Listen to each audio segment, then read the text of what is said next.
कहानी को पूरा समझने के लिए कहानी के पिछले दोनों भागों को ज़रूर देखें। उसका लिंक मैं आप लोगों को डिस्क्रिप्शन बॉक्स में दे दूंगी और साथ में कमेंट बॉक्स में पिन भी कर दूंगी, तो आप वहां से भी जाकर देख सकते हैं। सम्राट तेज धड़कनों के साथ गाड़ी से नीचे उतरा। उसकी नज़रें सिर्फ उस कैब से उतरती हुई लड़की पर टिकी थी, जो बिना ये जाने कि किसी की नज़रें उस पर टिकी है जल्दी जल्दी चलती रही। और सम्राट के कदम अनजाने में उसकी तरफ बढ़ने लगे, जैसे दिल उसे रोक ही नहीं पा रहा था।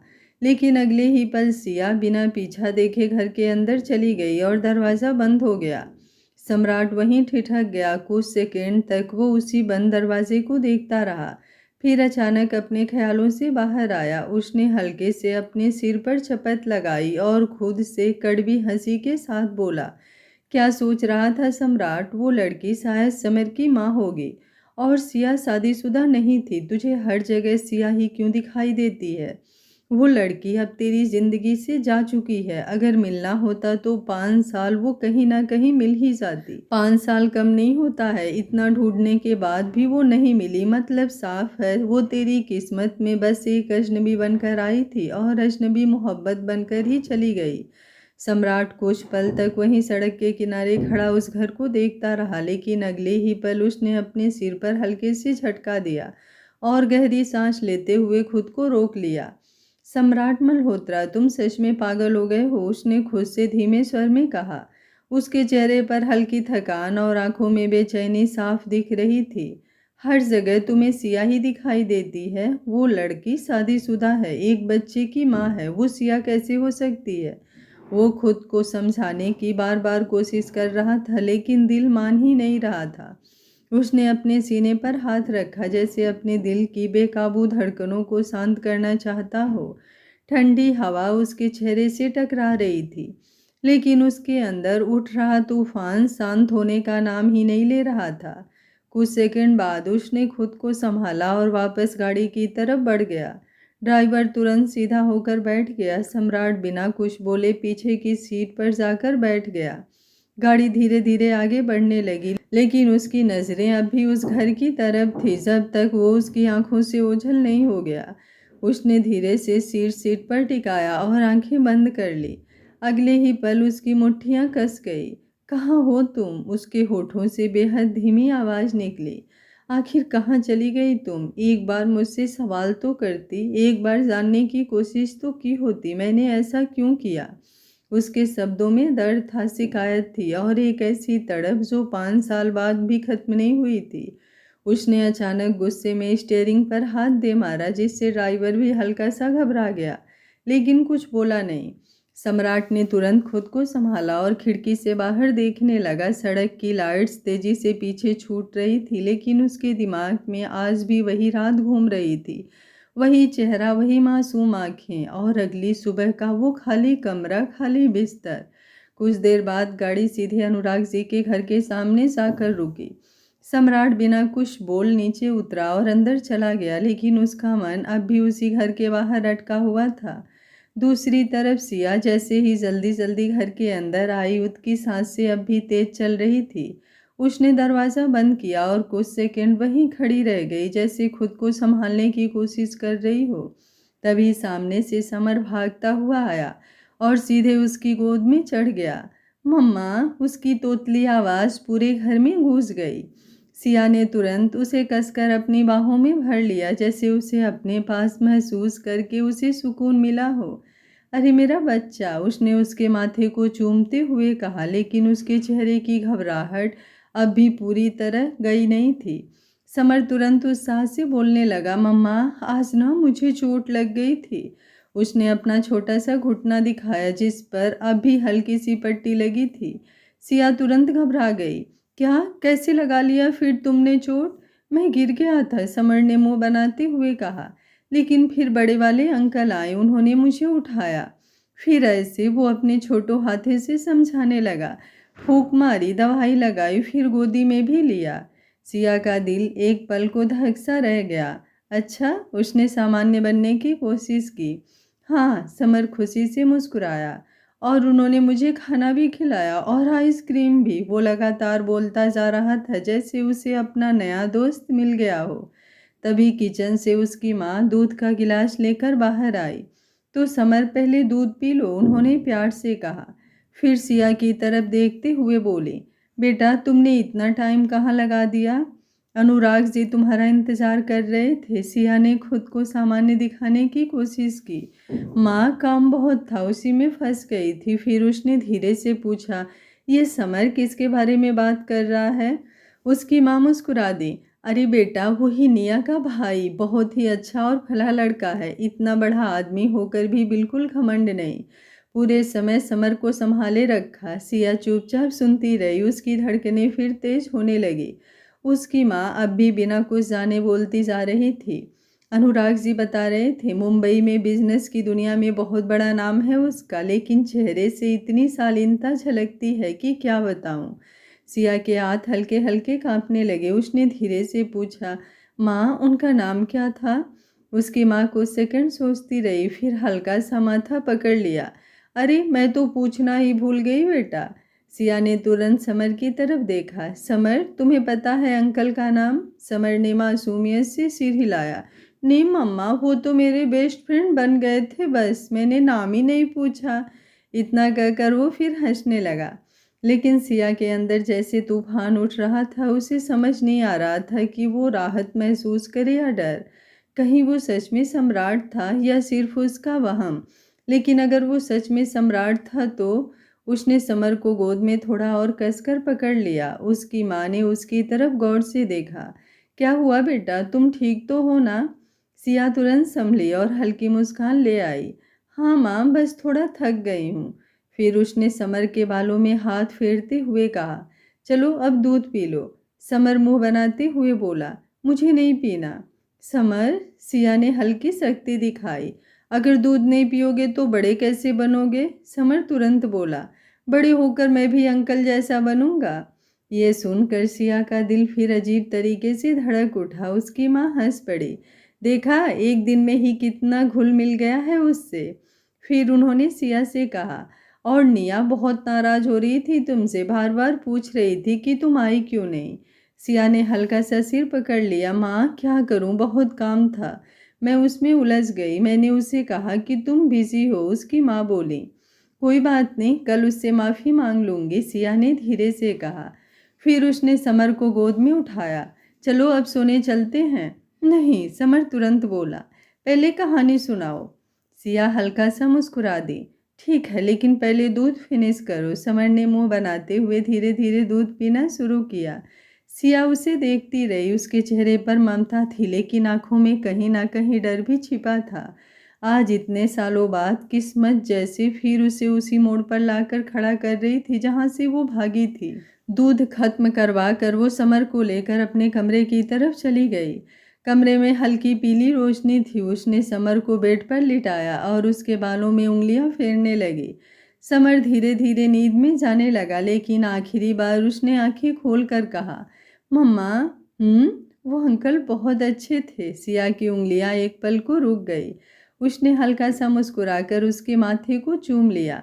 सो जाओ। कुछ ही देर में समर सो गया, लेकिन सिया की आंखों से नींद अब कोसों दूर थी। वो खिड़की के पास जाकर खड़ी हो गई।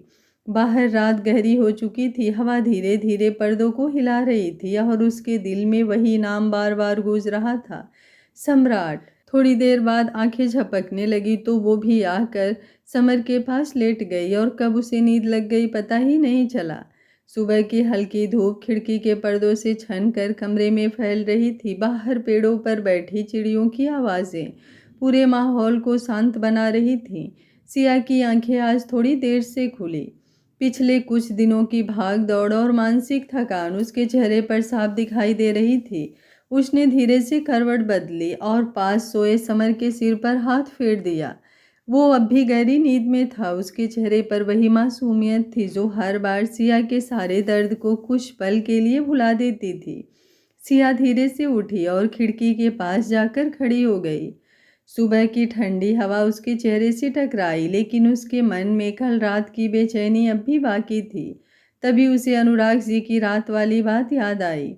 उन्होंने फ़ोन किया था, बेटा कल टाइम से तुम निया के पास आ जाना। आज वो बहुत नाराज़ हो रही थी, काफ़ी क्लोज हो गई है तुमसे। मैंने कल उसका चेहरा उदास देखा। मैं चाहता हूँ पूरा दिन तुम आज उसके साथ रहो। पार्टी ऑर्गेनाइज करने की जिम्मेदारी अब बड़े ब्रांच वालों को दे दी गई है। तुम्हें बस निया के साथ रहना है, शाम तक घर आ जाना। उसने गहरी सांस ली और खुद को सामान्य करने की कोशिश की।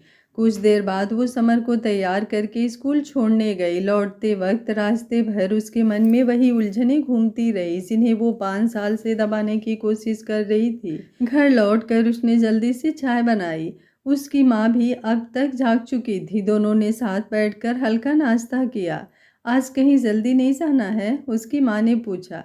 नहीं माँ, आज कहीं नहीं जाना है, आज बस नेहा के पास रहना है, सिया ने जवाब दिया। नाश्ते के बाद वो अपना लैपटॉप लेकर बैठ गई और कंपनी का थोड़ा काम देखने लगी। स्क्रीन पर नज़रें थी लेकिन ध्यान कहीं और था। तभी उसकी माँ कमरे में आई। उनके हाथ में एक पुराना लेकिन बहुत संभाल कर रखा हुआ डिब्बा था। सिया, उन्होंने धीरे से पुकारा। सिया ने नज़र उठाई। क्या हुआ माँ? उसकी माँ उसके पास आकर बैठ गई और वो डिब्बा उसकी तरफ बढ़ाते हुए बोली, ये तुम्हारे लिए है। मेरे लिए? सिया ने हैरानी से पूछा। हाँ, उसकी माँ की आंखों में हल्की नमी उतर आई। ये साड़ी मैंने तुम्हारी शादी के लिए खरीदी थी जब तुम्हारे पापा जिंदा थे तब। वो आगे कुछ बोल ही नहीं पाई, उनके शब्द गले में अटक गए। सिया का दिल हल्का सा भर आया। उसने धीरे से डब्बा खोला। जैसे ही साड़ी बाहर आई, कमरे में जैसे उसकी खूबसूरती फैल गई। गहरा सुर्ख लाल रंग जिस पर बेहद महीन सुनहरी तारों से हाथ की कढ़ाई की गई थी। पल्लू पर बारीक करी का काम, ऐसा लग रहा था जैसे रात के आसमान में सुनहरे सितारे चमक रहे हों। कपड़ा इतना मुलायम और रॉयल था कि पहली नज़र में ही उसकी शान महसूस हो रही थी। बॉर्डर पर बेहद खूबसूरत पारंपरिक डिज़ाइन बने थे जो उसे और भी खास बना रहे थे। लेकिन उस साड़ी की सबसे खूबसूरती सिर्फ उसकी कढ़ाई या रंग नहीं था, उसमें एक माँ का प्यार और सपना था। अपनी बेटी को दुल्हन के रूप में देखने का सपना। और वही एहसास उसे सबसे ज़्यादा खूबसूरत बना रहा था। सिया कुछ सेकंड तक बस उसे देखती रही। माँ, उसकी आवाज़ भर आई। उसकी माँ हल्का सा मुस्कुराई। मैं चाहती हूँ कि आज निया की शादी में तुम यही पहनना। सिया ने साड़ी को अपने सीने से लगा लिया। उसकी आंखों में हल्की नमी उतर आई। जरूर माँ, मैं यही पहनूंगी, इसमें आपका और पापा का प्यार जो है। उसकी माँ ने प्यार से उसके सिर पर हाथ फेर दिया। धीरे धीरे दिन बीतता गया। शाम के करीब 4 बज चुके थे। पूरे घर में हल्की सी तैयारियों का हलचल होने लगी। सिया ने नहाकर वो लाल साड़ी पहनी। साड़ी का रंग उसके गोरे चेहरे पर और भी खिल रहा था। उसने हल्का सा मेकअप किया, बस काजल, हल्की लिपस्टिक और छोटी सी लाल बिंदी। उसके लंबे बाल खुले हुए थे जिनकी हल्की लहरें उसकी खूबसूरती को और बढ़ा रही थी। उसने कानों में छोटे से झुमके पहने और हाथों में पहनी लाल चूड़ियाँ। जब वो तैयार होकर बाहर आई तो उसकी माँ कुछ पल उसे देखती ही रह गई। हे भगवान, उनके होठों से निकला। मेरी बच्ची को किसी की नज़र ना लगे। उन्होंने तुरंत उसकी नज़र उतारी। सिया हल्का सा मुस्कुरा दी। माँ, उसने शर्माते हुए कहा। सच कह रही हूँ, उसकी माँ की आंखें भर आई। आज अगर तुम्हारे पापा होते ना तो तुम्हें देखकर बहुत खुश होते। सिया ने तुरंत उन्हें गले लगा लिया। तभी पीछे से समर भागता हुआ आया। मम्मा, मैं कैसा लग रहा हूँ? उसने छोटे से क्रीम कलर के कुर्ते पैजामे पहन रखे थे और बाल भी अच्छे से सेट किए गए थे। अरे वाह! सिया ने उसे गोद में उठा लिया। मेरा बच्चा तो सबसे हैंडसम लग रहा है। समर खिलखिलाकर हंस पड़ा। थोड़ी देर बाद बाहर गाड़ी के हॉर्न की आवाज़ आई। लगता है अनुराग जी ने गाड़ी भेज दी है, उसकी माँ ने कहा।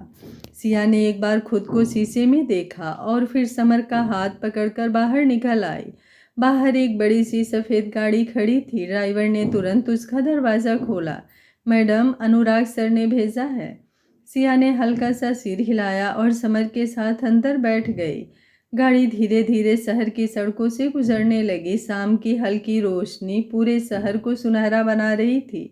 रास्ते पर समर खिड़की से बाहर देखते हुए लगातार सवाल पूछ रहा था और सिया बस मुस्कुराकर जवाब दे रही थी। करीब आधे घंटे बाद गाड़ी एक बड़े से बंगलों के सामने जाकर रुकी। पूरा बंगला रोशनी से जगमगा रहा था। बाहर से ही उसकी भव्यता साफ दिखाई दे रही थी। बड़े बड़े फूलों के गेट, चारों तरफ झिलमिलाती लाइट्स और ताज़े फूलों की खुशबू हवा में घुली हुई थी। जैसे ही सिया अंदर आई, उसकी आंखें कुछ पल के लिए ठहर गई। अनुराग जी का विशाल लॉन किसी सपनों की दुनिया जैसा लग रहा था। हर तरफ सफ़ेद और सुनहरे फूलों की सजावट थी। पेड़ों पर छोटी छोटी फेयरी लाइट्स लिपटी हुई थी, जो पूरे माहौल को जादुई बना रही थी। बीच में खूबसूरत स्टेज बनाया गया था, जहां हल्के गुलाबी और सफ़ेद फूलों में सजावट की गई थी। एक तरफ बड़ा सा फूड सेक्शन था, जहां तरह तरह के व्यंजन सजे हुए थे। लाइव काउंटर्स, मिठाइयों की खुशबू, धीमा बजता संगीत, सब कुछ बेहद रॉयल और खूबसूरत लग रहा था। मेहमान धीरे धीरे आने शुरू हो चुके थे। हर तरफ हलचल थी, लेकिन उस हलचल में भी एक सलीका था। उसी समय अनुराग जी सामने से आते दिखाई दिए। अरे बेटा, आ गई तुम, उन्होंने मुस्कुराकर कहा। जी अंकल, सिया ने आदर से कहा। उन्होंने एक नज़र सिया को देखा और कुछ पल के लिए मुस्कुरा उठे। बहुत सुंदर लग रही हो। Thank you uncle. और हमारा हीरो? उन्होंने समर के गाल खींचे। मैं हीरो हूँ, समर तुरंत बोला। सब हल्का सा हंस पड़े। अनुराग जी ने फिर कहा, तुम सीधा निया के कमरे में चली जाओ बेटा, सुबह से तुम्हारा नाम ले रही है। जी, सिया ने हल्का सा सिर हिलाया। फिर वो समर का हाथ पकड़कर अंदर की तरफ बढ़ गई। लंबे गलियारों से गुजरते हुए वो ऊपर पहुंची, जहां निया का कमरा था। उसने धीरे से दरवाज़ा खटखटाया और अगले ही पल अंदर से निया की तेज आवाज़ आई। अगर सिया है तो जल्दी अंदर आओ, वरना मैं बात नहीं करूँगी। सिया ने जैसे ही निया के कमरे का दरवाज़ा खोला, अब आई मैडम, निया ने नकली गुस्से से कहा। मैं सुबह से आपका इंतज़ार कर रही हूँ दी। उसकी आवाज़ में शिकायत थी, लेकिन आंखों में वही पुराना अपनापन। सिया हल्का सा मुस्कुरा दी। सॉरी बाबा, काम में फंस गई थी थोड़ा। नहीं, अब बात नहीं करूँगी। निया मुँह फुलाकर दूसरी तरफ देखने लगी, लेकिन अगले ही पल खुद ही हंस पड़ी। सिया की नज़र अब पहली बार ठीक से उस पर गई और वो कुछ सेकंड सच में उसे देखती रह गई। कमरे में हल्की पीली रोशनी थी और उसके बीच बैठी निया किसी गुड़िया जैसी लग रही थी। ब्यूटिशियन ने उसे बेहद खूबसूरती से तैयार किया था। गहरे मैरून रंग का भारी लहंगा, जिस पर महीन हाथ की कढ़ाई और चमकते स्टोन लगे थे। दुपट्टा उसके सिर पर बहुत सलीके से टिकाया गया था। उसके चेहरे पर हल्का मेकअप था, लेकिन उसकी असली खूबसूरती उसकी आंखों की चमक थी। आज वो सिर्फ एक लड़की नहीं लग रही थी, एक दुल्हन थी, अपने नए जीवन की शुरुआत के लिए तैयार दुल्हन। सिया की आंखों में अनजाने में प्यार उतर आया। वो धीरे धीरे उसके पास आई और उसके सामने बैठ गई। बहुत खूबसूरत लग रही हो तुम, उसने बेहद नरम आवाज़ में कहा। निया के होठों पर मुस्कान आ गई। सच में? सिया ने मुस्कुराकर अपनी आंखों से हल्का सा काजल निकाला और उसके कान के पीछे लगा दिया। कहीं तुम्हें मेरी ही नज़र ना लग जाए। उसके शब्दों में सच्चा स्नेह था। निया कुछ पल उसे देखती रही, फिर अचानक बोली, आप मुझसे भी ज़्यादा अच्छी लग रही हो दी। उसने सिया की साड़ी को देखते हुए कहा, ये रेड साड़ी आपके ऊपर बहुत खूबसूरत लग रही है। बिल्कुल, वो कुछ सोच कर रुकी। बिल्कुल फिल्मों वाली बड़ी बहन जैसी। दोनों हंस पड़े। तभी ब्यूटिशियन बोली, मैम जल्दी से एक फ़ोटो ले लीजिए, बाद में टाइम नहीं मिलेगा। हाँ, निया तुरंत उत्साहित हो गई। उसने फ़ोन उठाया और सिया के बिल्कुल पास आकर खड़ी हो गई। स्माइल। अगले ही पल दोनों की एक खूबसूरत सी सेल्फी क्लिक हो गई। फोटो में दोनों के चेहरे पर अलग अलग भाव थे। निया की आंखों में नई जिंदगी की चमक थी और सिया की आंखों में एक गहराई, जैसे बहुत कुछ सहकर भी मुस्कुराना सीख लिया हो। सेल्फी देखते देखते अचानक निया बोली, वैसे मेरा हीरो कहाँ है? कौन? सिया ने अनजान बनते हुए पूछा। अरे मेरा प्यारा समर, निया ने आंखें घुमाई। वो आ भी रहा था, लेकिन भाग गया नीचे माँ के साथ। अभी पहली शादी देख रहा है ना इन 5 सालों में, इसलिए बहुत ही ज़्यादा एक्साइटेड होकर सारी चीज़ों को देख रहा है और बहुत खुश भी है। निया ने तुरंत फ़ोन उठाया और सम्राट को कॉल लगा दिया। कुछ सेकंड बाद उधर से सम्राट की भारी लेकिन नरम आवाज़ आई, हाँ मेरी ड्रामा क्वीन। भाई, निया तुरंत बोली, आप कहाँ हैं? जल्दी आइए ना, मेरी दी आ गई हैं, आज मैं आपको उनसे मिलवाना चाहती हूँ। नीचे लॉन में खड़ा सम्राट हल्का सा मुस्कुराया। उसने ब्लैक शेरवानी पहन रखी थी जिसमें वो हमेशा की तरह बेहद प्रभावशाली लग रहा था। उसकी मौजूदगी ही ऐसी थी कि आसपास खड़े लोग भी अनजाने में उसकी तरफ देखने लगे थे। बस मैडम, उसने कहा, लड़की वालों और लड़के वाले दोनों की तरफ से मैं ही खास हूँ, तो तेरे ससुराल वालों का ध्यान भी रखना पड़ रहा है। यहाँ की तैयारी देख रहा हूँ, जल्दी आता हूँ। पक्का? हाँ बाबा, ठीक है, जल्दी आना। कॉल कट होते ही सम्राट ने फ़ोन जेब में रखा और एक नज़र पूरे लॉन पर डाली। बीरेन के घर से अब वो आ चुका था। शाम अब पूरी तरह उतर चुकी थी। चारों तरफ रोशनी जगमगा रही थी, फूलों की खुशबू हवा में घुली हुई थी। हल्का संगीत पूरे माहौल को और खूबसूरत बना रहा था। बड़े बड़े झूमर लॉन के बीचों बीच टंगे हुए थे, जिनकी खूबसूरती रोशनी पूरे माहौल को शाही बना रही थी।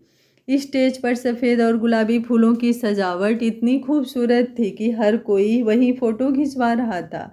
फूड सेक्शन की तरफ से व्यंजनों की खुशबू आ रही थी। स्टाफ लगातार मेहमानों को संभालने में लगा हुआ था। सम्राट हर छोटी बड़ी चीज़ पर नज़र देख रहा था। उसकी आदत थी, जहाँ वो हो वहाँ कोई कमी नहीं होनी चाहिए। बाहर रोशनी से सजी बारात धीरे धीरे अंदर की तरफ बढ़ रही थी। सबसे आगे बीरेन घोड़ी पर बैठा था। ऑफ वाइट शेरवानी, हल्की गोल्डन एम्ब्रॉयडरी और सिर पर साफा। वो बेहद शालीन और हैंडसम लग रहा था। उसके चेहरे पर खुशी साफ दिखाई दे रही थी। उसके दोस्त उसके आसपास नाच रहे थे और ढोल की धुन पूरे माहौल को उत्साह से भर रही थी। सम्राट और अनुराग जी दोनों आगे बढ़े। उन्होंने मुस्कुरा कर बीरेन के गले में फूलों की माला डाली और गर्मजोशी से उसका स्वागत किया। स्वागत है दामाद जी, अनुराग जी हंसते हुए बोले। बीरेन मुस्कुरा दिया। फिर उसे अंदर स्टेज के पास जयमाल के लिए बैठाया गया। धीरे धीरे सबकी नज़रें अब सीढ़ियों की तरफ उठने लगी, जहाँ से दुल्हन आने वाली थी। ऊपर कमरे में नीलिमा जी जल्दी जल्दी आईं और बोली, बेटा, मुहूर्त का टाइम हो रहा है, निया को नीचे ले चलो। सिया तुरंत पीछे हट गई। आंटी जी, आप ले चलिए ना, उसने धीमे स्वर में कहा। मैं नहीं चाहती मुझे उसे ले जाते देखकर कोई बातें बनाए। उसके शब्दों में झिझक थी, दर्द था, वो पुराना डर जो समाज ने उसके अंदर बैठा दिया था। नीलिमा जी कुछ सेकंड उसे देखती रहीं, फिर उन्होंने आगे बढ़कर उसका हाथ पकड़ लिया। मुझे किसी से कोई फर्क नहीं पड़ता बेटा, उनकी आवाज़ में ममता थी। मैं और अनुराग जी तुम्हें अपनी बेटी मानते हैं। सिया की आंखें धीरे धीरे भरने लगी। और क्या छोटी बहन के जयमाल में बड़ी बहन के होते हुए कोई और उसे लेकर जाएगा? अब सिया खुद को रोक नहीं पाई। उसकी आंखों से आंसू निकल पड़े। जी जी आंटी जी, उसने भर्राई हुई आवाज़ में कहा। फिर उसने खुद को संभाला और निया का हाथ पकड़ लिया। धीरे धीरे दोनों सीढ़ियों की तरफ बढ़ी। नीचे पूरा हाल जैसे थम गया। उस सब की नजरें ऊपर उठ गई। सीढ़ियों से उतरती निया सच में किसी परी जैसी लग रही थी। उसने लहंगे की चमक रोशनी में और खिल रही थी। उसके माथे का टीका, हाथों की मेहंदी, आंखों की झिझक, सब कुछ इतना खूबसूरत था कि कुछ पल हर कोई बस उसे देखता रह गया। और तभी नीचे खड़े सम्राट की नज़र अपनी बहन पर पड़ी। वो वहीं ठहर गया। उसकी आंखों में अचानक नमी उतर आई। उसके सामने जैसे निया का पूरा बचपन घूम गया। छोटी सी लड़की जो उसकी उंगली पकड़कर चलती थी, जो हर छोटी बात पर उससे लड़ती थी, आज वही उसके सामने दुल्हन बनकर खड़ी थी। उसके होठों पर हल्की मुस्कान आई, लेकिन आंखों में आंसू चमक उठे। मेरी बच्ची, उसके दिल ने धीमे से कहा। लेकिन उसी पल निया के पीछे खड़ी सिया पर उसकी नज़र जैसे ही पड़ी और अगले ही सेकंड जैसे उसके आसपास की सारी आवाज़ें गायब हो गई। उसकी आंखें वहीं ठहर गई, वही चेहरा, वही आंखें, वही एहसास। 5 सालों से जिसे वो हर जगह ढूंढ रहा था, वो उसके सामने खड़ी थी। सम्राट की सांसें एक पल को रुक गई और उधर जैसे ही सिया की नज़र सम्राट पर पड़ी, उसके पैरों तले ज़मीन खिसक गई। उसका पूरा शरीर हल्का सा कांप उठा, आंखों में डर उतर आया। ये यहाँ कैसे? उसके होठ बिना आवाज़ के हिले। उसका दिल इतनी तेज धड़कने लगा जैसे अभी बाहर आ जाएगा, और अगले ही पल उसे महसूस हुआ जिस अतीत से वो 5 साल पहले भागती रही, वो आज उसके ठीक सामने खड़ा था। सिया के पैरों में जैसे जान ही नहीं बची थी। सम्राट को सामने देखकर उसके अंदर 5 साल पुराना हर दर्द हर डर एक साथ जाग उठा था। उसका दिल इतना तेजी से धड़क रहा था कि उसे खुद लग रहा था जैसे आसपास खड़े लोग भी उसकी धड़कनों की आवाज़ सुन सकते हैं। लेकिन उसके बावजूद उसने खुद को संभाला, क्योंकि इस वक्त निया का हाथ उसके हाथ में था और आज निया का दिन था। उसकी छोटी बहन जैसी निया, जिसकी आंखों में अपनी नई जिंदगी की चमक थी। सिया नहीं चाहती थी कि उसकी वजह से उसकी खुशी पर कोई असर पड़े। उसने कांपती उंगलियों से निया का हाथ थोड़ा और कसकर पकड़ा और धीरे धीरे उसे लेकर स्टेज तक पहुंची।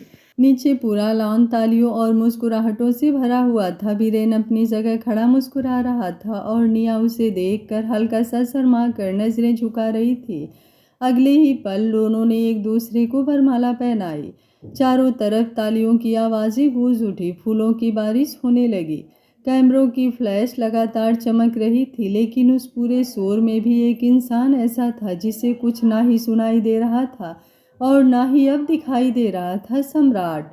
उसकी नज़रें सिर्फ और सिर्फ सिया पर टिकी हुई थी। 5 साल, पूरे 5 साल उसने उस चेहरे को ढूंढने में गुजार दिए थे। कितनी रातें उसने उसी एक सवाल के साथ काटी थी, कहाँ गई वो, कैसी होगी वो, क्या उसने कभी उसे याद किया होगा। और आज वही लड़की उसके सामने खड़ी थी, वही मासूम आंखें, वही चेहरा। बस फर्क इतना था कि तब उन आंखों में पहले जैसी मासूम चमक नहीं थी। वहाँ एक गहरा डर था और बहुत सारा दर्द। सम्राट जैसे खुद को यकीन दिलाने की कोशिश कर रहा था कि ये सपना नहीं है। तभी अचानक किसी ने पीछे से उसके कुर्ते को हल्के से खींचा। वो अपने ख्यालों से बाहर आया और नीचे देखा। समर अपने छोटे छोटे हाथों से उसका कुर्ता पकड़े खड़ा था। अंकल। उसकी तोतली आवाज़ सुनते ही सम्राट के चेहरे पर अनजाने में मुस्कान आ गई। उसने तुरंत नीचे झुककर उसे गोद में उठा लिया। अरे माई लिटिल चैम्प, उसने प्यार से कहा। कहाँ थे तुम? समर खिलखिलाकर हंस पड़ा और अगले ही पल सम्राट ने उसके गाल पर प्यार से किस कर लिया।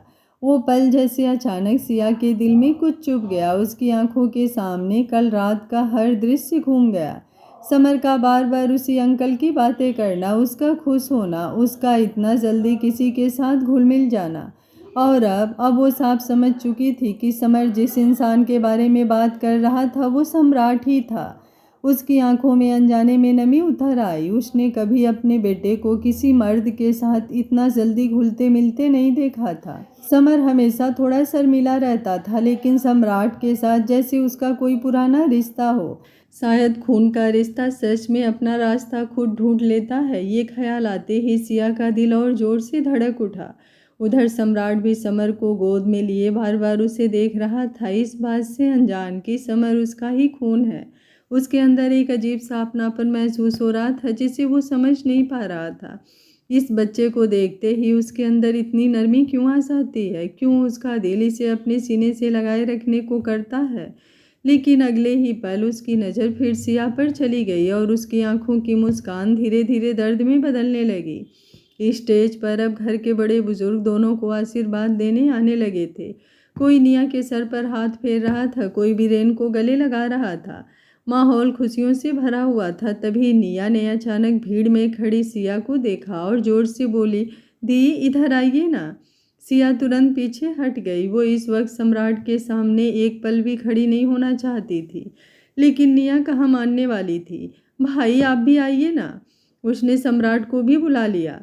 सम्राट अब भी समर को गोद में लिए खड़ा था। उसकी आंखें लगातार सिया को ही देख रही थी। सिया का गला सूखने लगा। वो मन ही मन चाह रही थी कि किसी तरह ये पल टल जाए, लेकिन निया की जिद के आगे उसे आना ही पड़ा। धीरे धीरे कदम बढ़ाते हुए वो स्टेज के पास आई। उसका दिल इतनी तेजी से धड़क रहा था कि उसके हाथ हल्के हल्के कांप रहे थे। सम्राट अब उसके बिल्कुल सामने खड़ा था। 5 साल बाद इतने करीब दोनों की नज़रें एक पल के लिए मिली और जैसे वक्त वहीं रुक गया। सम्राट की आंखों में हजारों सवाल थे, दर्द था, तड़प थी, और सिया की आंखों में डर, बेचैनी और एक अनकहा राज। तभी अचानक समर ने सिया की तरफ हाथ बढ़ाते हुए कहा, मम्मा। और अगले ही पल उसने सम्राट की गोद से निकलकर सिया की तरफ जाने की कोशिश की। मम्मा, ये शब्द सम्राट के कानों में जैसे हथौड़ी की तरह गूंजा। उसकी आंखें एकदम बड़ी हो गई, उसका पूरा शरीर जैसे एक पल को जम गया। मम्मा मतलब? उसकी नज़रें तुरंत सिया पर गई, फिर समर पर, फिर वापस सिया पर। उसके अंदर जैसे किसी ने सब कुछ तोड़ दिया हो। उसकी सांसें अचानक भारी हो गई। उसका दिल इतनी तेजी से धड़कने लगा कि उसे खुद दर्द महसूस होने लगा। क्या क्या सिया की शादी हो चुकी है? क्या ये बच्चा उसका बेटा है? 5 सालों तक जिस लड़की को उसने अपनी ज़िंदगी का हिस्सा माना, जिसे ढूंढने के लिए उसने पूरी दुनिया सिर पर उठा ली, आज वो किसी और की पत्नी है और किसी और के बच्चे की माँ। उसके अंदर जैसे कुछ बिखर गया। उसने धीरे से अपना हाथ अपने दिल पर रख लिया। उसकी सांसें बेकाबू हो रही थी, चेहरे पर अजीब सी कसमकस उतर आई थी। वो मुस्कुराना चाहता था क्योंकि सामने उसकी बहन की शादी थी, लेकिन उसके अंदर जैसे किसी ने चीख भर दी हो। उसने कितनी बार उस रात को याद किया था, कितनी बार सोचा था कि अगर वो एक बार मिल जाए तो वो सब ठीक कर देगा, उसे अपनी ज़िंदगी में वो जगह देगा जिसकी वो हकदार है। लेकिन किस्मत ने उसे आज वहाँ लाकर खड़ा कर दिया जहाँ वो सिर्फ उसे किसी और का होते देख सकता था। उसकी आंखों में धीरे धीरे नमी उतर आई, लेकिन उसने खुद को संभाल लिया। उधर सिया की हालत भी अलग नहीं थी। उसने जैसे सम्राट के चेहरे पर वो टूटन देखी, उसका दिल भी कांप उठा। वो समझ चुकी थी कि सम्राट क्या सोच रहा है, और वही सोच उसे अंदर से और डरा रही थी। कहीं कहीं उसे वो रात याद ना हो। ये ख्याल आते ही उसका पूरा शरीर ठंडा पड़ गया हो। कहीं वो समर पर अपना हक जताने ना लगे। उसके अंदर का डर बेकाबू होने लगा। समर उसकी जिंदगी था, उसकी हर सांस। उसने अकेले उसे पाला था, हर दर्द सहकर, हर ताने सुनकर, सिर्फ अपने बच्चे के लिए। वो किसी भी कीमत पर उसे खुद से दूर नहीं जाने दे सकती थी। उसकी उंगलियां अनजाने में समर को कसकर पकड़ने लगी। सम्राट अब भी चुप खड़ा था। उसकी नज़रें बार बार समर और सिया के बीच जा रही थी। उस छोटे से बच्चे के चेहरे में उसे अजीब से अपनापन क्यों महसूस हो रहा था? क्यों उसके दिल को उसे देखकर सुकून मिलता है, लेकिन उसके दिमाग में सिर्फ एक ही बात घूम रही थी, सिया किसी और की हो चुकी है। और यही सोच उसे अंदर से तोड़ रही थी। निया शायद उन दोनों के अंदर चल रहे तूफान से बिल्कुल अनजान थी। वो खुश होकर बोली, भाई यह है मेरी सिया दी, मैंने आपको कितनी बार इनके बारे में बताया है ना। सम्राट की नज़रें अब भी सिया पर थी। उसने बहुत मुश्किल से खुद को संभालते हुए हल्का सा सिर हिलाया, लेकिन उसके अंदर जैसे सब कुछ बिखर चुका था। और उधर सिया, वो बस यही दुआ कर रही थी कि सम्राट कभी उस रात की सच्चाई तक ना पहुँचे, क्योंकि अगर वो सच सामने आ गया तो उसकी पूरी दुनिया बिखर जाएगी। इन बातों से अनजान क्या सिया कभी जान पाएगी कि वो सम्राट की दुनिया तो वही बन चुकी है?